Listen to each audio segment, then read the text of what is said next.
কয়েক মাস কেটে যায়। দুই বন্ধু আগের মতো আর একসাথে গেম খেলতো না। একজন টুর্নামেন্ট নিয়েই ব্যস্ত, আরেকজন নিজের নষ্ট ফোন নিয়ে প্রতিদিন যুদ্ধ করত। হঠাৎ একদিন যেই বন্ধুটার ভালো ফোন ছিল, সে আগের সব কথার জন্য নিজের কাছেই খারাপ লাগতে শুরু করে।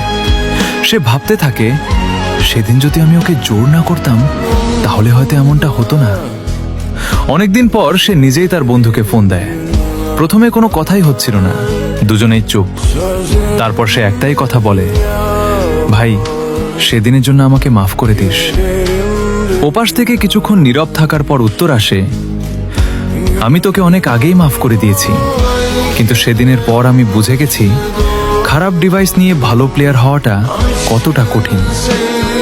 সেদিনের পর তারা আবার একসাথে গেম খেলতে শুরু করেছিল, তবে এবার আর জেতাহারা নিয়ে নয়, শুধু বন্ধুত্বটা আগের মতো ফিরিয়ে আনার জন্য।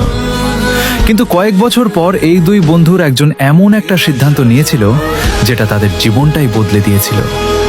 সেই গল্প শুনতে চাইলে কমেন্টে লিখো পার্ট 5।